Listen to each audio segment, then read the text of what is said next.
Hello, everyone. Welcome to the Ice Cold Takes podcast. I am your host, Joey DeMeglio, joined by friend of the show, Stat Boy Steven.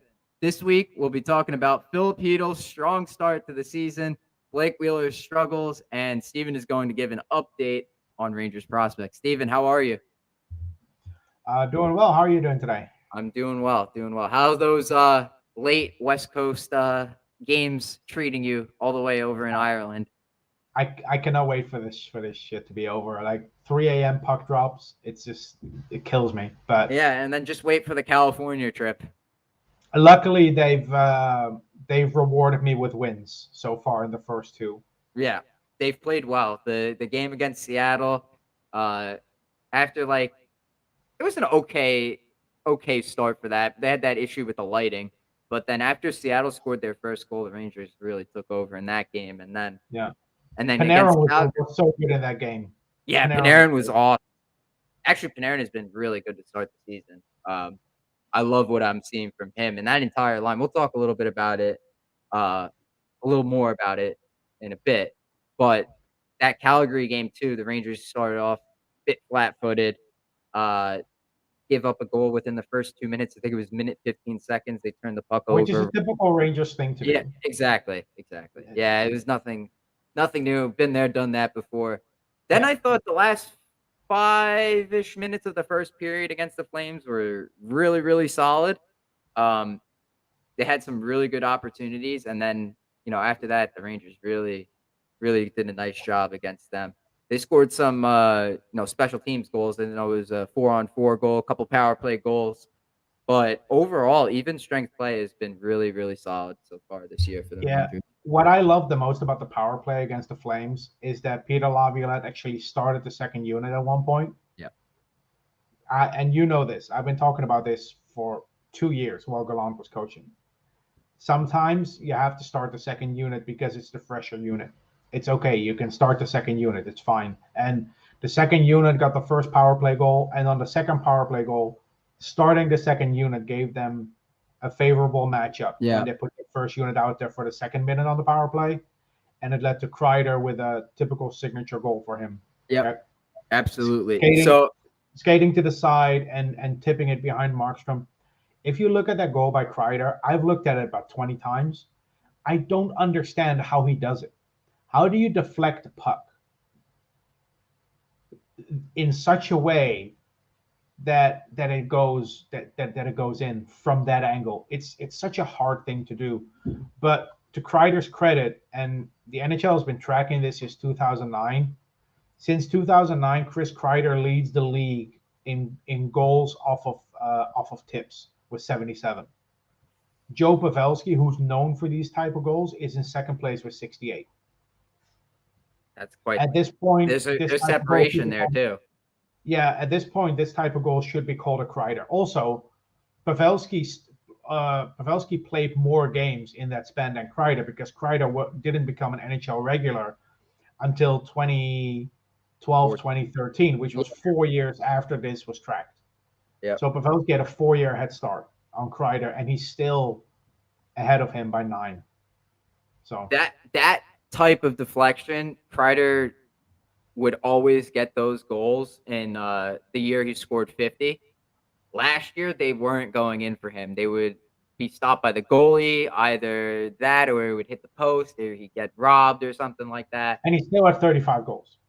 And he still had 35 goals. Yes, exactly. And this year, he's off to another great start. Another great start for Kreider. So you love to see that. But I'd also like to point out that when they started the second unit, that first power play that the Rangers scored on, that first unit they could not get into the zone. They got a quick hook. Yeah. It was like a minute 10, a minute 20 seconds left in the power play, and the first unit was already off. They could not gain entry into the zone. And I guess Laviolette was just like, all right, next guy's out. So second unit gets out there. Lafreniere gets the tip on the goal. They did a good job there. And then he rewarded them. The next time the Rangers got on a power play, he rewarded them, started with the second unit, and again, it worked its way out. So get to the first unit, like you said, the matchup worked in the Rangers' favor, and Kreider gets the deflection goal. So, that kind of, coaching it's a breath of fresh air. Laviolette has been a breath of fresh air for me. And another thing, I pointed this out yesterday. Um, I've noticed it's become a common theme that after the Rangers win their games, it seems like Laviolette always has something to like nitpick about. Like he's like, yeah, we did good tonight, but we could have done this better. We could have done that better. We could have trapped better. We spent too much time in our end. And he's right. The Rangers gave up 11 high danger chances and spent most of the time in the third period in their own end. The Yeah. chances, from what I saw, I didn't think they were that great. Shesterkin had to make a couple of really good saves in the third period, but the fact that Laviolette is pointing it out is a good thing. So you know that they're going to be working on that in practice. Mhm. If you keep striving for improvement, you're always going to get better. You're not going to stop at like, all right, we won a couple of games, let's cruise here. No. We won a couple of games, let's win another couple of games. Like let's It's win two it's the more on it's the top of polar that. opposite of Alain Vigneault, who after a loss would say we had some good looks. Yeah, that's like with the Mets. Mickey Callaway used to just always say after they lost is we battled. That was just the default answer. We battled. It's like, yes, I know you battled, but you didn't win. So what are you going to do about it? And this is great because the Rangers are winning games. I know it was like, okay, win one, lose one, win one, lose one. And now the Rangers have won two in a row. So let's see if they could stretch it to three against Edmonton tonight. Edmonton's been off to a rough start. So you know And that they're they're going without to be, McDavid. They're without McDavid too. yeah, they're without McDavid, but you know they're going to be fighting a little bit. So I expect Edmonton to come out a little bit Mm. hot. The Rangers got to play to their strengths, what they've been doing so far this year, which is spend a lot of time in the offensive zone. So the NHL just released their new edge statistics. It tracks like skating speed, shot speed, the amount of shots in the different areas of the ice in the offensive zone. It even tracks like offensive zone time. And so I was playing around with it, and I went back and there's a comparison tool. I compared so far this year in the regular season to last year in the regular season. The Rangers are spending 42.9% of their time in the offensive zone at even strength. That is 90th percentile in the league. Last year, it was not even close. Like I don't even have they were 41.9%, and that's below league average. The Rangers are above average in that department. And because of that, they're spending less time in the defensive zone. So Shesterkin has had to do less work, right? So far this year, that trend of the Rangers, you could put a stopwatch. I know you like to say you could time it and it'll be less than 10 seconds the Rangers spend in the offensive zone. It hasn't been that much of the case this year. No, and I actually did it in some games last season or even over the last 2 years. And it was so obvious that the Rangers could not retain possession in the offensive zone to the point where the one or two times it did happen, we as a fan base were talking about it for weeks. Do you remember this shift? Like we still talk about it. It's been almost a year and a half, and we're still talking about it because it was such a rarity for this team to actually be in the offensive zone, to stop the opponent from clearing the zone multiple times and converting that into a goal. That for this team, that was such a mirage that we were talking about it all throughout the offseason. We lost 4 games in a row in the Eastern Conference Final, and nobody gave a damn because we had that one shift. That's how special it was for this fan base Mm-hmm. because it never happened. And now you see a completely different dynamic. The players have a purpose. They play with a system. They know where the other person is on the ice. They're not just freewheeling. They're not just being told by their coach to go out and play hockey. There's an actual system. There's a structure. The players go out there with assignments, and it shows. Even the slowest players on the ice, or the players that looked the slowest last year, don't look slow this year because they skate with a purpose. I always compare it with driving into a town you've never been to before without GPS, Hmm. where like you can have the fastest car on the road, you can drive a Lamborghini, but if you go into a town where you don't know anything and you don't have GPS, you're going to stop at every intersection to make sure you go in the right direction. That was the Rangers under Gerard Gallant. They didn't know where to go, and that slows you down. The Rangers are making some really good passes. I know Kako hasn't had as many points this year that fans have hoped for, especially coming out of the preseason, as good as he looked. But he had a, I don't know if you saw it, but in that Calgary game, he had a really, really nice pass. I think it was to Zibanejad or Kreider who got it to Zibanejad, and Mika couldn't score, but it was such a nice, Yeah, nifty pass that you didn't think it was coming. But that play, even from Kaku, I am a fan of in the offensive zone. That wouldn't have happened last year if the Rangers, yeah. didn't have this If sort of if system in if place. Zibanejad was a little bit more in mid-season form, Kako would have had 4 or 5 points by now. Oh yeah, absolutely. Yeah.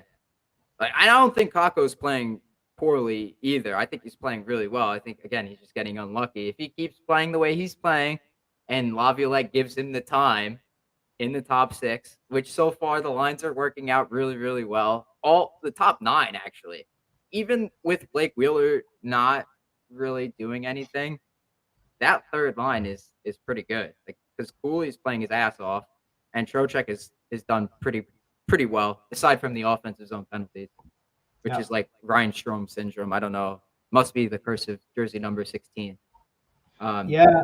Will Cooley is the first second round pick since Derek Stepan that actually looks good in a Rangers jersey.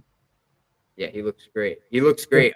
Did you see how he's like he got it into like second gear and like split the Flames defenders? He almost scored a nice goal. It should have been a penalty on that. yeah, and he gets under player skins too, like with Yanni Gourde in Seattle. Yep. And he probably shouldn't be doing this, and he should have gotten a penalty for this because when you're on the bench, you're not supposed to like physically interact with players on the ice. But he got under Yanni Gourde's skin, man, and that was a beautiful thing to see. I thought Gord went over to him. Yeah, no, no. Well, Gourde was after Cooley touched him. He turned around and thought it was Trocheck. He went after Trocheck, and then Cooley touched him again, and that's when he went after Cooley.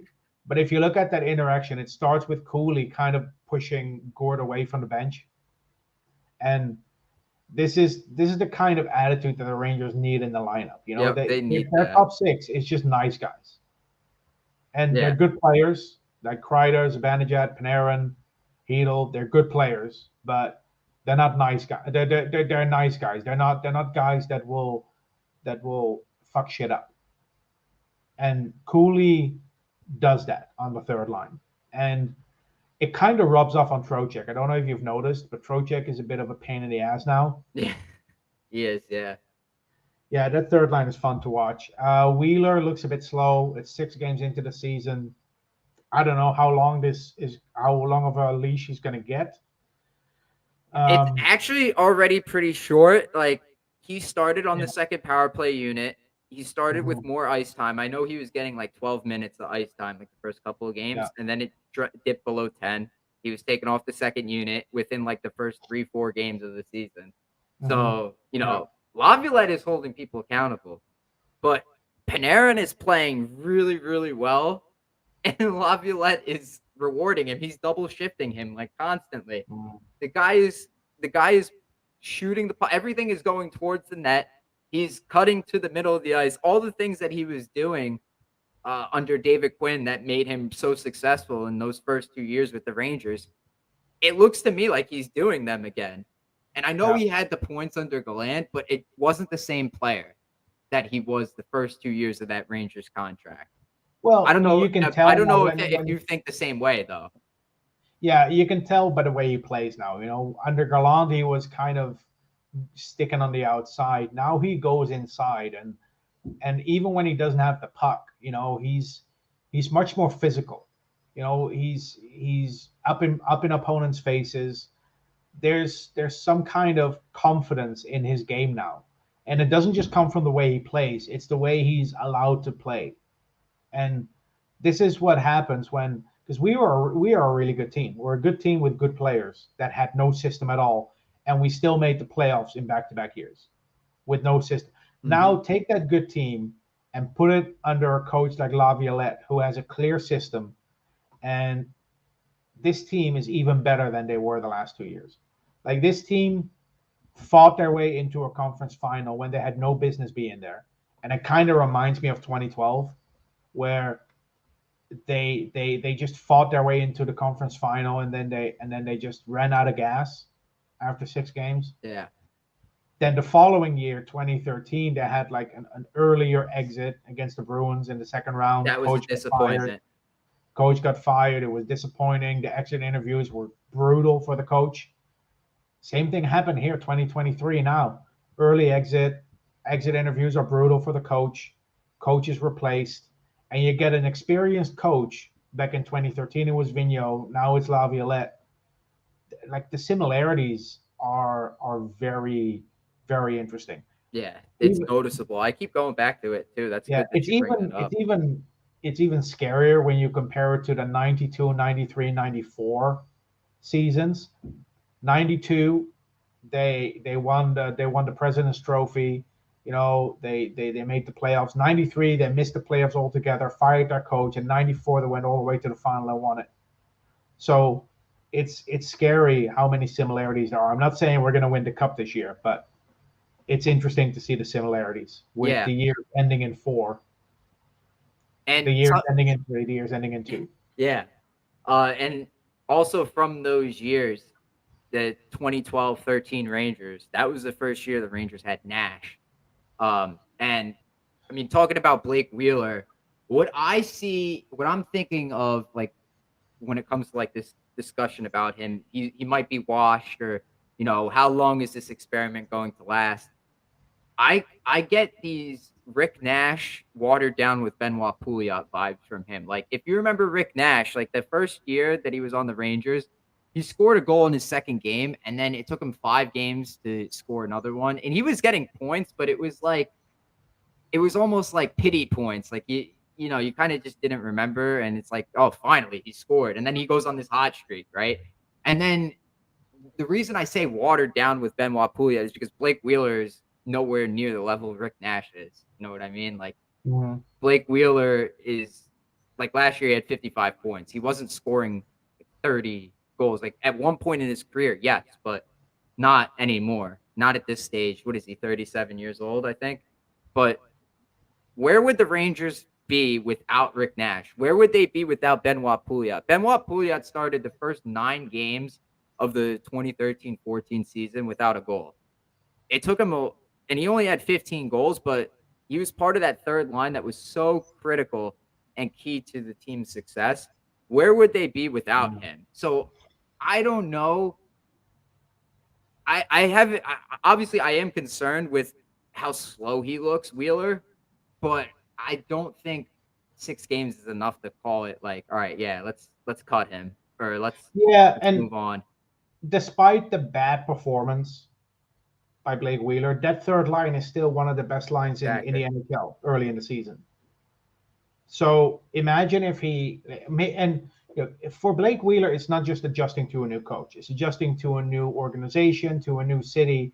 The guy has played in Winnipeg for over a decade, so it's a bit of an adjustment. Like Trocheck started off slow last year too, the first couple of games. You know, I'm okay giving Wheeler another 10, 15 games, and like I said, even with him not meeting expectations, that third line is still really good for the Rangers. Imagine how good that line is when Wheeler gets more comfortable in his current role. And this is a guy that only costs 825,000. Right. So It's low risk. worst case scenario, they can either send him down or he can retire, and it doesn't affect the cap at all. Like there's no risk here. It's not like they signed a guy for 4.5 million and now you're stuck with a contract that's gonna hurt you down the line cap wise. Right. This is a low risk, high reward kind of Yeah. situation. But you know who really stands out to me is Eric Gustafsson. Yeah. He's sometimes it's like I look at him and I'm like, what is he doing? And then all of a sudden he has the puck and he's making a transition or an outlet pass. It's like I have no idea. It's so weird. It's so weird. Like you think he's making the wrong decision, and then it just turns out to be the right move. Like with him, he's playing pretty well so far. Significant upgrade over previous six defensemen, in my Yeah, eyes. yeah. And again, a guy that only costs 825K. That I have no idea how they were able to manage that because he had 40 points last year. I don't know how they were able to get that. It does not make any sense to me. Why he would agree to that and like not take a longer contract or something because 40 points for six defensemen, that does not happen. Yeah. Um, yeah, and maybe he just wanted to play under Laviolette because he played under Laviolette last year in Washington. Yep, they keep saying on So the broadcast that he was comfortable playing with Laviolette, yeah, and he's and that familiar that with guy the has really system. solidified the second unit because the second unit used to have Keandre Miller on it. They moved away from him, and Gustafsson is just a better fit there. I like the look of Cooley there too, Yes. honestly. Yeah, like I thought it was gonna be like a mismatch because I thought he was more of a physical presence, but it kind of balances out the strength of that unit. Yeah, but that second unit also plays a different style of power play hockey compared to the first unit. Like the Hmm. first unit is, their goal, their objective is to get into the zone, set up, pass it around until you get a lane, and then go for the shot. And 9 out of 10 times it's Zibanejad, which I'm getting a bit tired of, but they need some more variety on that first unit, but it still works. Hmm. That second unit is much more dynamic. They move around. They're not all stuck in the same place, which makes it harder for opponents to handle because they practice for that first unit. All of a sudden, they go up against a second unit that's much more mobile. So now your players are moving around. They get lost in traffic a little bit, and that's what opened up for the Gustafsson shot that was deflected by Lafreniere. Hmm. Yep. And then again, it goes back to what you were saying in the beginning. Like you work the matchups in your favor by doing that. If you mix and Yeah, match which unit you start with. I've yeah, also seen the first unit kind of implement some of those movement strategies from the second unit. Like they've, I've seen Panarin end up in Zibanejad's spot. I've seen Zibanejad end up at the point, Fox over at the right yeah. circle. It's not like they're just stationary. Um, I definitely I agree with you though. I think they need to mix it up a little bit more. Maybe they use the bumper a little bit because I know teams that are successful in the power play, like Tampa Bay, they always use Point in the bumper, and he gets a lot of goals from there.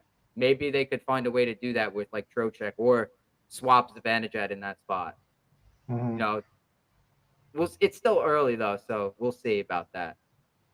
Um, the other thing I wanted to talk about was how great Filip Chytil has looked to start the season. Right now, he has what is it, 5 assists in the last 2 games, which is uh, which is great. He should have had a goal against the Flames. That 4-on-4, the cycling was unbelievable. Right off the pass, he took it to the net, shot it right on Markstrom, got through him, and it got Yeah, past him, and Gustafsson was there to tap it home. So I'm sure they were, you know, joking about Gustafsson yeah. taking a goal away from him. And he also lost that goal against the Blue Jackets for being called back for offside. And I was talking to someone who actually works for a company tracking shot quality and scoring chances in NHL games. So I asked him, like, and I knew the answer already, but I just wanted to make sure. Are those goals that are being disallowed, are they still tracked? Are they still part of the data? And he goes, no. They should be, in my opinion, because it's still a scoring chance created, and it still plays into how good your offense is. But unfortunately, it's not. And especially against Columbus, having that happen twice, two goals being disallowed for offsides, um, is very frustrating. But yeah, Filip Chytil is off to a great start. 6 assists in his first 6 games. Only 5 players have done that before him in Ranger history, and the most recent one was Kovalev in 1995. That's a while ago. So yeah, no, he's really good. The goals aren't there yet for Hedel, but he's a point per game player early on. Lafreniere has 3 goals. Kreider has 5. I think Panarin has 7 points. It's the only player that really needs to needs to step up and get rid of the rust a little bit is Mika Zibanejad. But Yeah. other than that, the forwards are really doing what they're paid to do. I think once Mika gets his first goal, then you'll start to see a little bit Yeah, more from him. yeah. They'll start But going it's in a just little bit but more. it's just the way they play. It's much more enjoyable to watch this season. Yeah, yeah. The transition has been Yeah. fun to Like watch. last year, the Rangers would win games where they had no business being in it, and it happened frequently. This year, they've lost one or two games where they should have won, where they should have won it. Right? The game against Columbus, they played good hockey. The only bad game is the one against Nashville. Yes, yes. That's Those first two periods were Yeah, really not a good that was effort. that was the only really bad game. But against Arizona, they played a really good game. They could have easily won that. But I would rather I would rather just play the way we do now and lose a couple of games that you should have won than play the way we have the last 2 years, where you're relying on luck and puck bounces and your goalie to bail you out just to get the win. Yeah, I agree because it's like you're winning, but it's like okay, but the way you're winning, like the first year under Gallant, you knew the formula to the success. Get on a power play, Kreider scores, and Shesterkin makes a bunch of saves and stands on his head, and the Rangers win. Yeah, yeah, Repeat, success, easy. It's easy to fall into that. The Rangers did it for years for Lundqvist. yeah, but it's not sustainable. That's the problem. Exactly. I don't want that. I do not want that. I'm tired of it. I want to I want to use the talent that the team has built for years and use it to the advantage and not have to use the goalie to win the game. You know what Mm, I mean? Like yeah, I know Shesterkin is great and he could win you a game, but every game he needs to win. I'm no. sorry, I don't want to do that. I want the And team in front of him to win the game. and also like Jonathan Quick was actually really good He in was, Seattle. yes, he was. Oh wait, was it the game in Seattle he played or the game Yes, in he Calgary? started Yeah, Seattle. He Seattle. started in Yeah, Seattle. He was yeah, really good. yeah. He was really good in that game, and he's had a bad preseason, and there was a lot of criticism of him. And the first time he plays in the regular season, he puts up that performance. I'm really happy with that. And Yes, that win in Calgary was the first win since 2018. The I was in last high time school. the last time the Rangers won in Calgary, Will Cooley was still playing Triple A junior hockey. He wasn't even in the OHL yet. Fox was still in college. Filip Chytil was a rookie. Mika Zibanejad had short hair. Shosturkin was still playing in Russia, and Ellen Vigneault was the coach. And That's how ice long cold ago takes it was. and ice cold takes was not even a concept on a drawing board. That's how Yeah, long like ago that that's was. that's how Kevin Weeks had no idea who you were. Exactly. But that's how long ago it is. 5.5 years. And was that Lafreniere's fourth career power play goal? I think it Uh, was. And could be. I don't know the exact number I there, but think I think that's what Vince said. Yes. And it was his second against Calgary. Second in Calgary, actually, because he had mm, one last year. So yeah, half of his power play goals in his career have been against the Flames in Calgary. So something about that is Lafreniere likes to be on the power play yeah. in the Saddle Dome. I think that's what Hmm. they call it, the Saddle Dome still, right? Yes, it's the Yeah. Scotiabank Saddle Dome, I guess. Scotiabank Saddle. Yeah, Yeah, yeah. I knew it was Scotiabank, but I wasn't because sure. every arena has a sponsorship name except Madison Square Garden for Right. now. Madison Because Square Garden is awesome. at some point it's going to be the Chase Garden. Rangers Central is saying he's canceling us because this is soccer on the show. Ah, that's Python. That's core Python, right? Yes. Yeah. You got it. But I mean, now on the note of prospects, I want to hear from you. How is Brennan Othman doing? I know he had a couple of goals within his first few games. I think it was 2 goals in his first game, right? No, yeah, he had two goals in his first game against the Providence Bruins. Okay. Yeah. Um, I saw after that. 4 games, he has 2 goals and 1 assist. He had 17 penalty minutes, all in one game. Um, I because saw he fought somebody. I saw that. he fought Taylor Fredun, who's bigger than him, older than him, and he just went after him. He got 2 plus 10 for instigating, plus 5 minutes for the fight. But yeah, Brennan Othman doesn't look out of place in Hartford. And honestly, that whole team in Hartford is playing well. Like this is the first time in 8 years I'm paying for AHL TV because for the first time in 8 years I feel like it's actually worth it. Brett Berard has 2 goals and an assist. Um, Also really good there. Adam Edstrom a goal and an assist. Adam Sikora has 2 assists. They've only played 4 games, but they've won all 4. They're off to a really good start, and the kids are actually chipping in, which is really good to see. So, like, what is Othman getting like first line minutes, first line power play time, penalty Yes. killing, Yeah. everything? Maybe I'm not sure about penalty killing, but he's on the first line and on the first power play unit. Yes. So, what is like the first line? It's Othman, and who's the center? It's I think it's what's his name? Um, fuck, Riley Nash. Okay, yeah, that's right. Riley Nash Yeah, is it's now. Riley Nash, Brett Berard, and Brennan Othman. They do mix it up a little bit. I think in one game he was with Johnny Brodzinski, but that first and second line with Nash and Brodzinski, they're pretty, they're pretty flexible. So he's played some games with Alex Belzile, who I think was a really good signing for the Yeah, Rangers. He might not be a guy that helps the team in New York, but having a guy like him down in Hartford is going to pay off for that team. yeah. You want your minor league team to do really Yeah. well, and that's good. And then in college, there's some really good news as well. Yaroslav Khmelars, who plays for the Providence Friars, has 7 points in his first 5 games. Brody Lamb has 4 goals and 2 assists in his first 4, which is great for him. He's playing with 2 first-round picks and Oliver Moore and Jimmy Snuggerud. So he He's has better line mates this Brody year. Lamb is playing with those guys. Yep. Yep. Wow, that's like Um, Henriksen playing with Holtz and Raymond. yes, exactly. Remember So that? yeah, so we'll see how Lamb does over the course of the whole season, but the start is promising. And Um, Gabe Perreault. yeah, Gabriel Perreault has 1 goal and 1 assist so far in 4 games. He's playing with Will Smith and Ryan Leonard, the 2 top 10 picks from this year's draft. The same line he played on in the Yep, NTDP.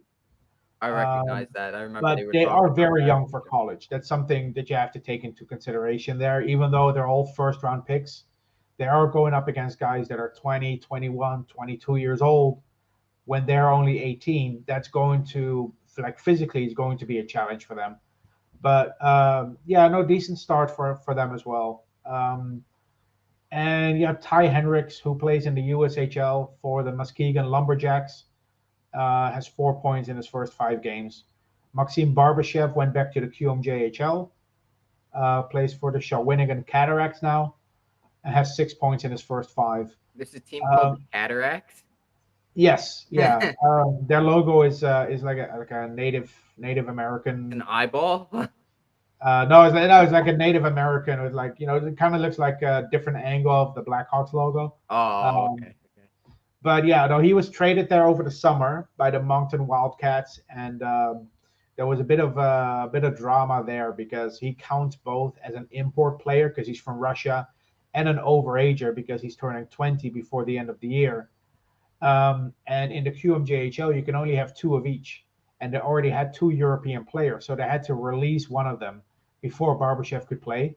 But he's playing for them now, and yeah, like I said, 6 points in 5 games, decent start for him. We'll see how he does the rest of the season, but especially Hartford. If people want to watch some hockey and the Rangers aren't playing on the weekend, check out a Hartford Wolfpack game. It's they're so much fun to watch. That's good. That's good. And the defense. Uh, Drew, did you mention Fortescue? Yeah, Drew Fortescue had his first college goal for Boston as well. I think last week. Um, Again, it's an 18-year-old, so it'll take a little bit of time for him to adjust there. But yeah, also very exciting to watch him and Perot play for Boston College, and they might play for Team USA in the World Juniors. Okay, yeah. So we'll That's keep an I eye. always try and keep an eye on for that stuff. Yeah, we'll keep an eye on that in November. The last one I want to call out is Dylan Garant, the goalie in Hartford, Yeah. who has a .965 save percentage so far this season. Ice cold, man. Damn, that's good. So is he getting the majority of the starts, or is it just like a tandem between him It's and a Domingue? tandem. Louis It's a Domingue tandem. and Dylan Garand are sharing the duties in that.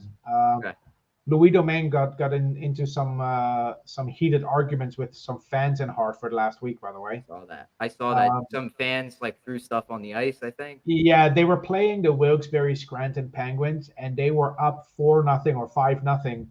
So of course, Louis Domingue wants to get that shutout, and in the final couple of minutes, Wolfpack fans started throwing stuff on the ice, and it's probably because it was $2 beer night, so people were drinking too much. Um, but because they were doing it several times, the Wolfpack were penalized for it. Oh They my. were given they were given a penalty twice, so they spent 4 minutes on the penalty kill just because fans couldn't stop throwing stuff on the ice. Oh And my gosh. Louis Domingue got so upset that he skated over to the glass and he started banging on the glass and literally yelling at fans to knock it off. Wow. So that was interesting. Oh my But he god. still got the shutout that night. Okay, I was gonna ask. He got the shutout though. That's good. So He what still is got the he still got what's the shutout. Hartford's record? They're 4-0. All right. Nice. I like So to hear that. good start to the season for them. Yeah. Yeah, Yeah, for yeah, sure. That's no, that's good because you know they haven't changed anything like on the coaching side. Like Knobloch's still a coach, obviously, right? yeah. But Coaching staff everything, still the same. yeah. Like I remember when I had at some point last season, I had you on and we were talking about how Hartford was struggling, and then all of a sudden they must have flipped the switch and they went to the playoffs, won a few rounds, and they look Yeah. good so far. Then this year, that's Well, good. and I think winning those few rounds in the playoffs last year really helped the younger guys, guys like Cooley. That playoff experience is important.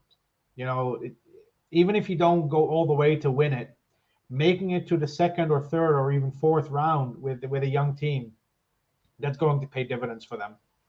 Yeah, and I know Um, it's AHL too, but still, like that same concept applies yeah, for but NHL. like okay, so last year Brennan Hoffman won the OHL championship with the Peterborough Petes. I know it doesn't affect the Rangers directly, but for a guy like Hoffman, that's a great experience to go to the Memorial Cup, to play in that tournament against other championship teams. That's a great experience. I rather have that and have the player have a short off season than the player not making the playoffs at all. Yeah, being And in that environment helps too, like in that competitive environment, so that and and you're and used to that already when you everywhere get to the Hoffman NHL. goes, he wins. Like everywhere he goes, he wins. He won a championship with the Don Mills Flyers in AAA juniors. He won gold in the under 18 World Juniors. He won gold twice in the under 20 World Juniors. Now an OHL championship. And the guy is just a magnet for success. So that's very positive. I hope that carries through to when he's playing in New York. I It know might be a people. couple of months, but Yeah, I know people are saying like, all right, let's call up Othman. Let's call up Othman. I think give him a little bit of time in the AHL too. yeah, I don't know, maybe get the AHL championship. I don't think a full year in the AHL. I don't think that's going to happen because he had a really good camp. yeah. Um, Injuries could Well, happen, and yeah. maybe the Well, Rangers see he's first mhm. call. I don't know if they would do pick him over Brodzinski I guess it depends on who they're replacing in the lineup. because Brodzinski would then have to go on waivers. Well, that too, but if a fourth line player is let's say Tyler Pitlick goes down with injury, which is not unlikely because the guy is always injured. Yeah. The last time Pitlick played a full season, the NHL jerseys were still made by Reebok. So Well, that was a while um, ago. exactly.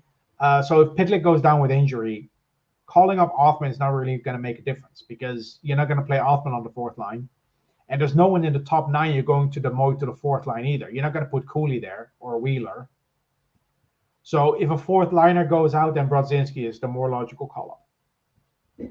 So it depends on what happens. But Yeah, when the injury occurs too. when the Like injury occurs, maybe they make a trade. Maybe Wheeler retires midseason. You never know. Anything is possible. you think he would? You think I don't Wheeler would I retire? don't think he would, but anything is possible. I wouldn't rule it out either. That's I don't know if I could see that happening because like he signed that he wanted to be here, but I I know. I could know. see it if things aren't going well and if like he gets injured. You know, some Yeah. athletes are different. They respond to things differently Mhm. than But others. it's still early. We'll see how he does in a couple of weeks. But Yeah, I'm just saying I'm not ruling it out because anything I can see. happen. I see. Um, but yeah, we'll Ranger. we'll see. We'll see about Othman. Um, Um, just need to point this out here. Python said that Igor practiced shooting the puck at the morning skate and he scored. Um, is that going to happen this year? Do we think? Do we think he's going to score a goal this year? every year, I'm hoping it happens No. because we never had a goalie score for us, Yeah, it's like and that. he's gotten close several times.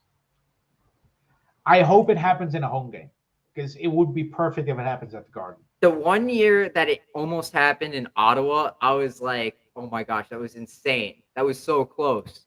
Mm, And then I was like, "Wait, this wouldn't have been the same if he had like the reaction would have been insane for anybody because it was in Canada, and there are hockey fans in general, and to yeah. see a goalie score a goal that never happens, I but think that to was. I see it think that at was home, also the game where he had his 50th win yeah, in I Ottawa. don't remember, I don't Yeah, remember. So that was 50, that was over 50 wins ago. if it was that game in Ottawa, yes. Yeah. There was another one where he almost scored. I forget. It was after that. Yeah, he's been close a couple of times. Yeah. He's definitely working for it. But yeah, the other thing I wanted to mention, with the Rangers playing an outdoor game this season at MetLife Stadium in February, um, I was curious how much experience this team has with playing outdoor games. So, question for you: do you know there's one player on the Rangers who's played 5 outdoor games? Can you guess who it is?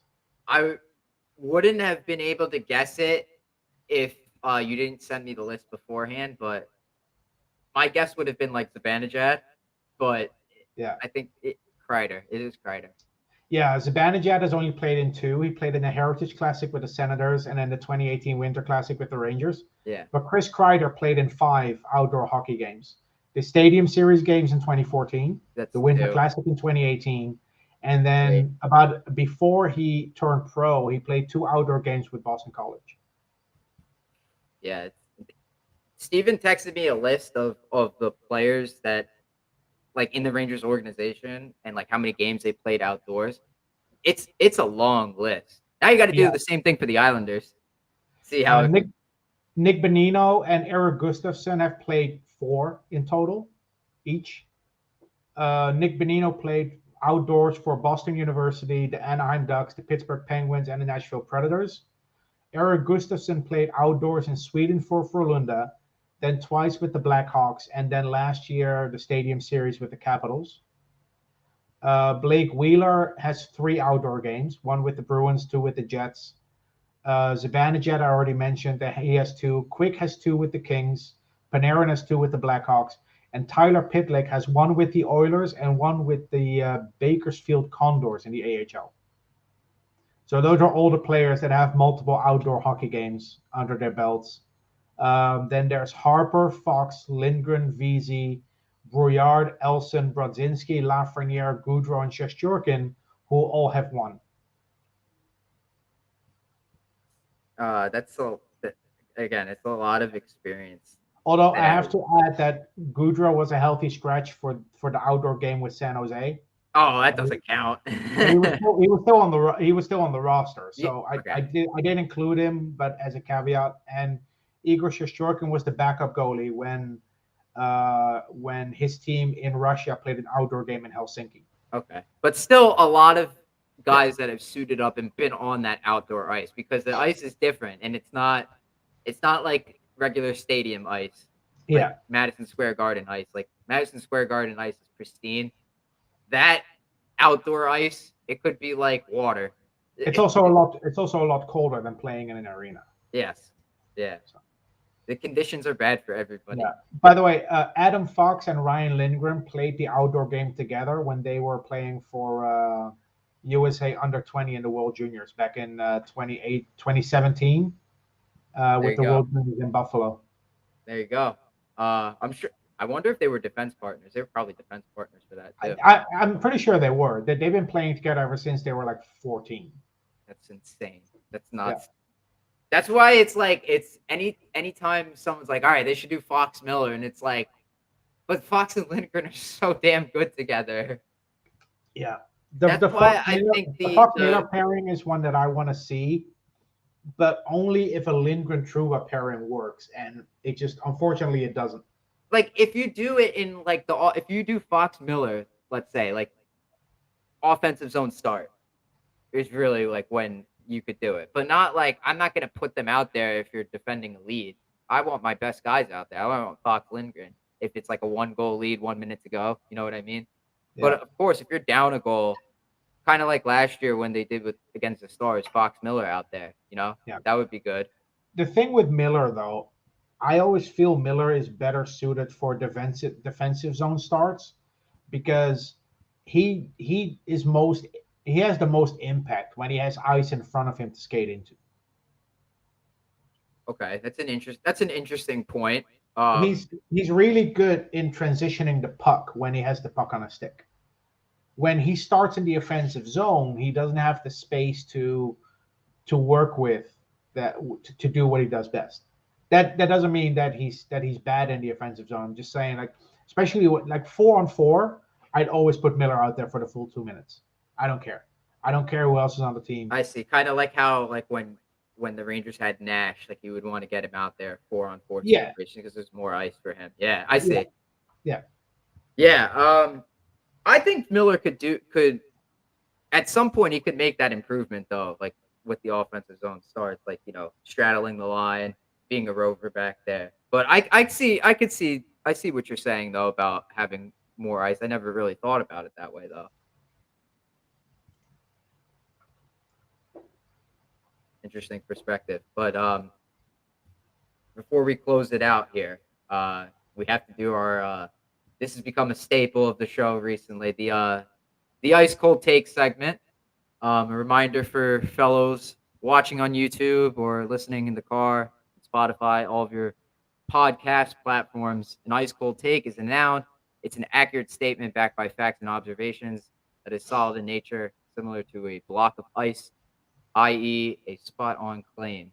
So, Steven, I need you to make like a bold prediction. You need to make an ice cold take, and you got to hope it stays solid in nature, like a block of ice, and doesn't melt on you. Um,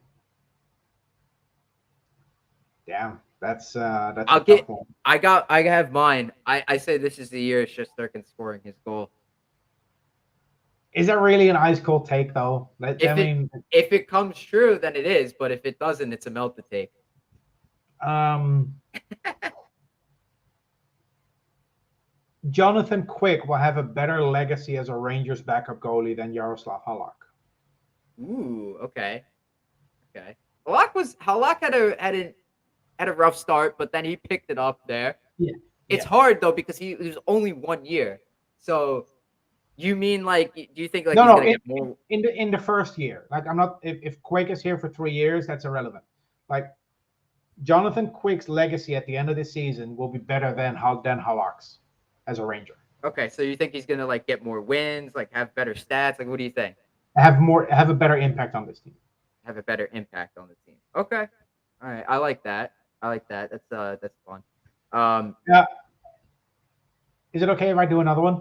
Yeah, absolutely. Mine sucked, so go ahead. Um, Adam Edstrom is going to be a Ranger by the end of the season. Ooh, okay. He had a pretty good preseason.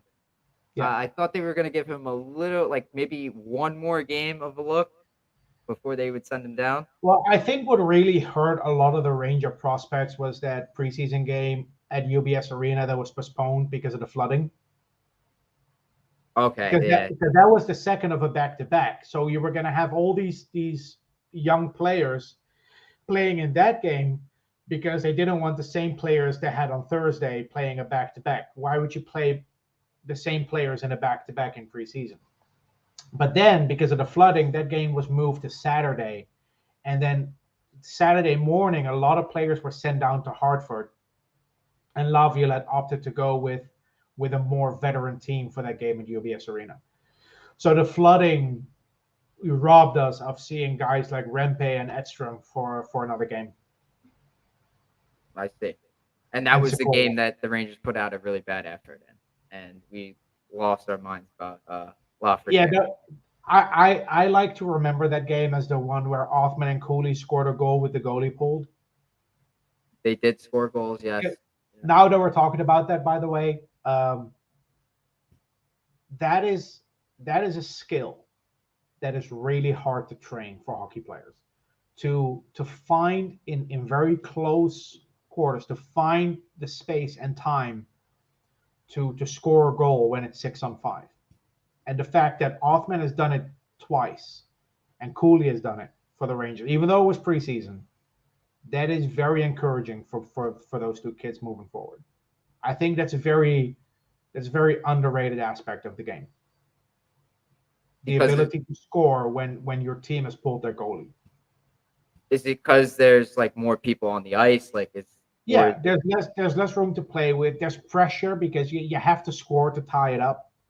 Or when you're down 2 goals, you have to score one quick to even get a chance to tie it up. So there's a lot of pressure on you. There's less room to work with.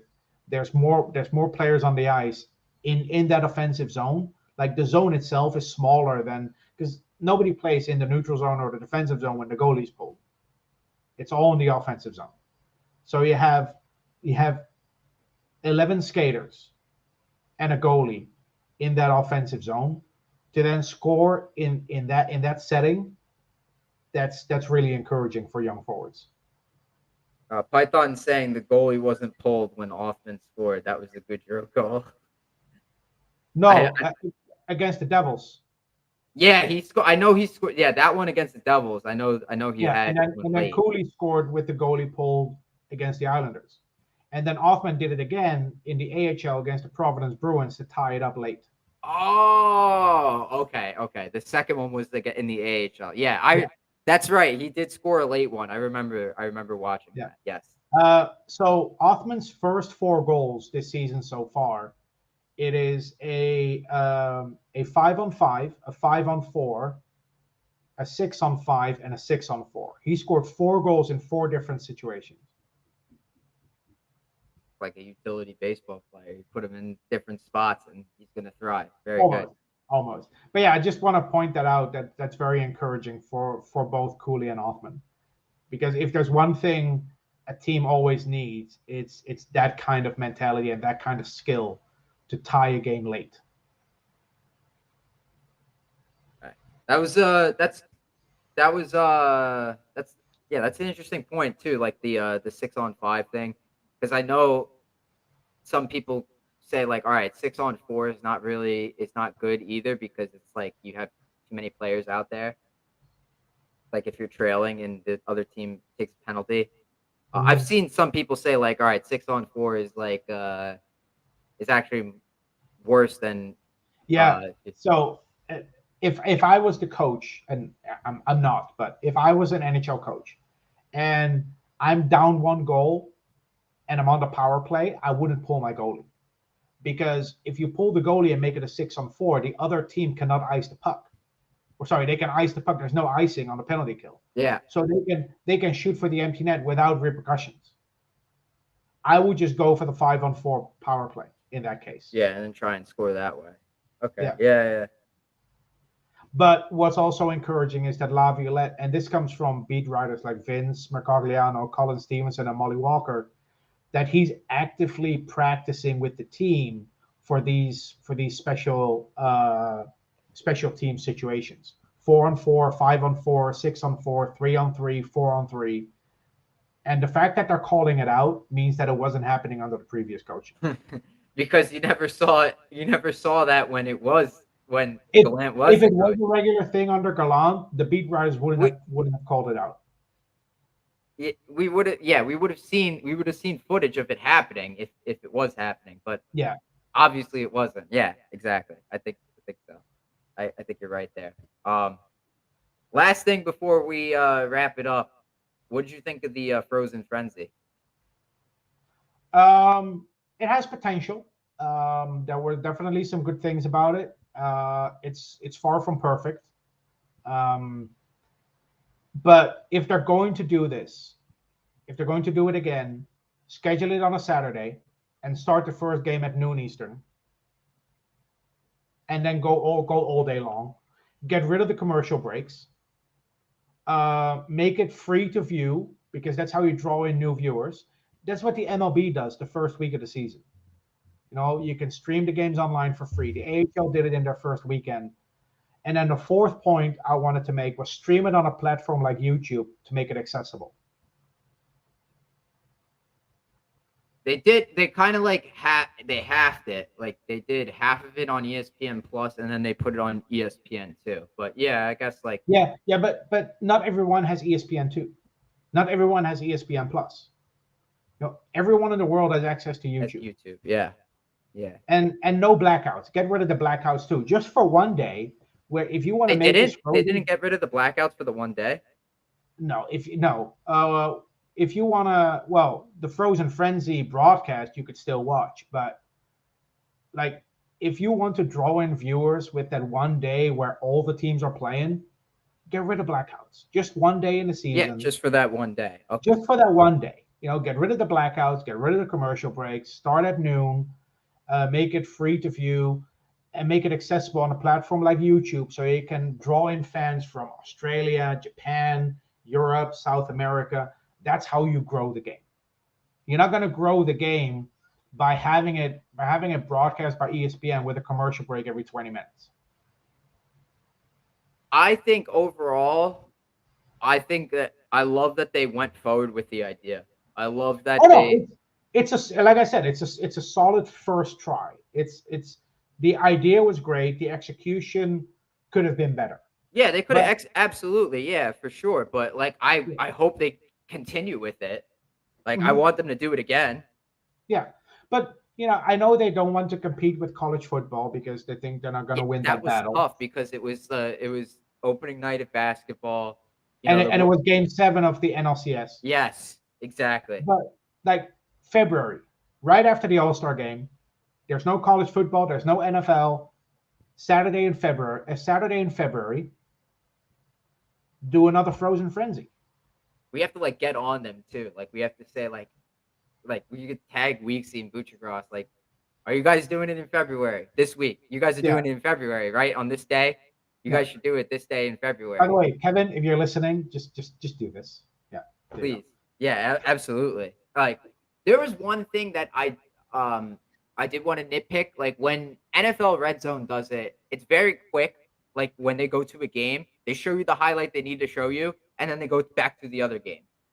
With the NHL one, They were lingering too long they were on lingering too certain, long. Yeah, on like certain plays. Yeah, the Washington game, for example, like they cut in, it was 1-0, and they stayed there for like the next 5 minutes on that one and Washington or yeah, the Leafs but ended up scoring.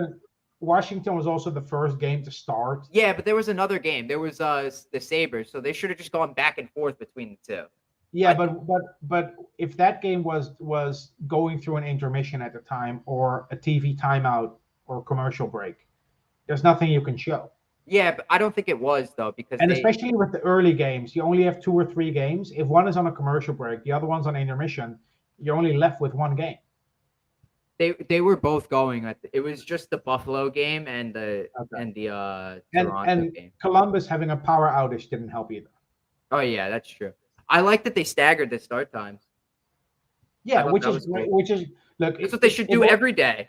it will never be a regular thing because and this is going to be an unpopular opinion, but and I know people that want to watch a lot of hockey want the staggered start times, but the reason most games are at 7 p.m. local time is for fans in the arena, the fans that attend the games. Like if you look at New York, right? If you live on Long Island and the Ranger game starts at 7:30, you know what a pain in the ass it is to get home?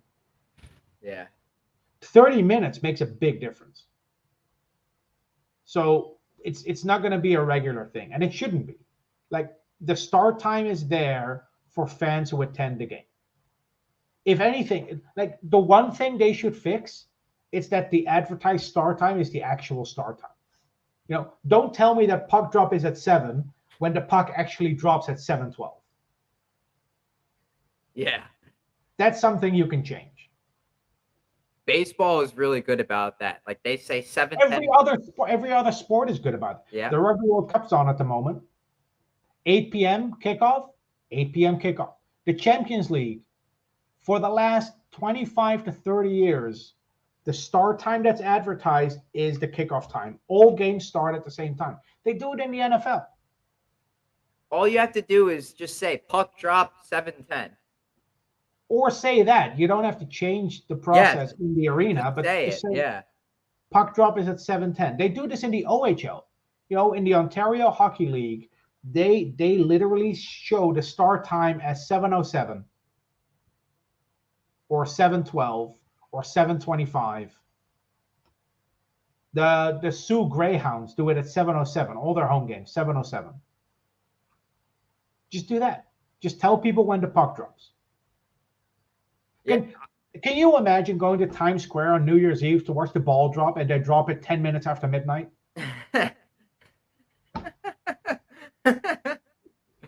Crazy.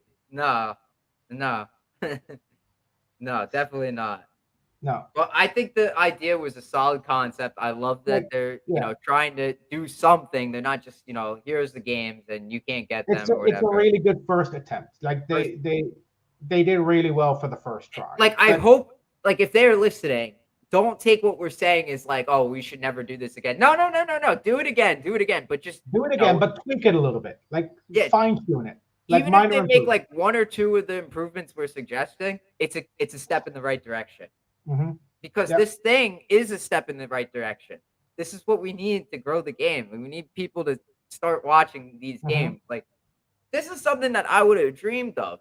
I remember when I was younger, I used to go on like on demand. Like I would never be able to get like a Penguins game or like a San Jose Sharks game Yeah. or a Dallas Stars game from my house. I would only be Mm. able to watch the Rangers, the Devils, and the Islanders. That's it.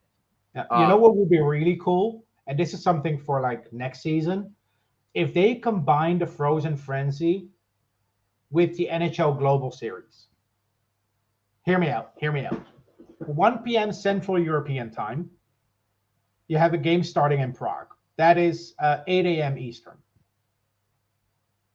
Then 30 minutes later, you start a game in Helsinki, or 15 minutes later, and then 15 minutes after that, you start a game in Stockholm. You have your Frozen Frenzy that goes a full 15, 16 hours. You start at 8 a.m. Eastern with games in Europe, the way the NFL does it with their games in London. You wake up Sunday morning, your first game starts at 9, and then you just watch football all day. That's what the NHL could do if they combine the Frozen Frenzy with the NHL Global Series. that would be a good idea. That would be good. Then you can watch hockey from 8 a.m. in the morning until 2 a.m. at night. That would be Do it awesome. on do it on a Saturday in February, so you don't have to compete with the NFL or college football. Make it a thing, and then stream it on YouTube for 12 hours. Make it free to view for fans. That's how you draw in a new fan base. And this is what I mean. And another thing, just got Charles Barkley and Pat McAfee in the studio for this. Yeah. Yes. Absolutely. Absolutely. They're giving you the opportunity to market your game to a completely new fan base. Like football fans already watch Pat McAfee's podcast or whatever he does. Basketball fans listen to anything Charles Barkley says. If Charles Barkley says to jump off a bridge, they will. If Charles Barkley's in the studio and he talks about hockey the way he already is, that's how you draw in new fans. Like It's the same thing as the Taylor Swift and Kelsey thing. You see, like it's like that would be to a lesser extent, obviously, but you see Kelsey's jersey sales went up, like they skyrocketed that Mhm. after that first game that Taylor Swift was there. Yeah, yeah. So, you put Chuck in there or you put Pat McAfee in there. You're All right. bound to get like even if it's just 100 people that start watching hockey. All right. So which famous singer is going to date Nathan McKinnon? Ah, man. I don't know, maybe Olivia Rodrigo? I don't know. It that was just the first one that came up to my mind. I have no idea. But I wouldn't even know which name to drop. Like I'm just spitballing. Like which famous singer could date Nathan McKinnon to give the NHL similar that exposure? would be nice. That would be nice. I mean, Carrie Underwood married Mike Fisher, but, Mike Fisher was not like, an Yeah, insane. but outside of the Nashville Predators, who really capitalized on it? Yeah, for real. Exactly. You know? But, like, let me get back to my point though is this was a dream for me. Like I never had that opportunity to watch all these games. Like I had to go on demand, like on demand. Remember on Mhm. demand? Like you press one on your controller and I would go to the highlights of the games and I would watch each of the games the previous night, like for free. I would have to watch the highlights. I couldn't get the full game. I would do that for all the games. I would do it like every day or every other day. I forget what I did. I would go on the computer and I would go to the team website and I would go and watch the highlights like Mm. team by team and see like, all right, how did this game go? How did that game go? How did this game go? Now it's like, you have the ability to show all the games at the exact same time. You know what I mean? And it's like if you just even put it on regular ESPN, it would be insane. Problem is you gotta do Yeah, it on a day that's better for everybody, like, so that it's I'm not fine. I'm competing. fine with it. I'm fine with it being on ESPN2 or ESPN Plus, but on top of that, stream it on an open platform. Yeah. I would definitely do YouTube for sure. Yeah, YouTube is, like, number 1.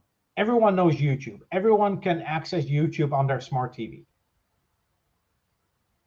Everyone has a smartphone. You know, everyone can access YouTube. That's the platform to go with. I don't know who Mark Williams is, Python. I don't know who Mark Oh, Williams. he's the host of Big Apple Hockey. He's the guy that always messes up names. He calls Huberdeau Justin Huberdeau. What? He mixes up Huberdeau with Trudeau. Oh my god. So Jonathan Huberdeau becomes Justin Huberdeau. Oh my gosh. Wow. Uh, like, even even if, like, alright, with no commercials either, like, you could substitute people in there. Like you could give like just 30 seconds where Weeksy takes over. Yeah, but Or Kevin Weeks doesn't have to be in a studio for 15 hours. You know, right. you can just do like a block for like 3 4 hours, or you know, if it's two people in the studio, like one can go for like a coffee break or you know a bathroom break or whatever, and then come back 5 minutes later. It's not the end of the world. It's like I said, you know, Frozen Frenzy was a really good first try. Oh, Mark Williams did Dave McKinnon, yeah. Um, Jennifer Lopez should date Sidney Crosby or something. Oh, That that would that be nuts. that would help. Um, no, like it was a good first try. There are some things that they can improve, and especially doing it on a Saturday, because doing it on a Tuesday where the Flyers playing in Vegas and they don't start until 11 p.m. Eastern, that's just cruel. Like people don't tune in for that on the East Coast. And Yeah. they could have done the last thing I'll say that they could have done a better job with is the matchups themselves.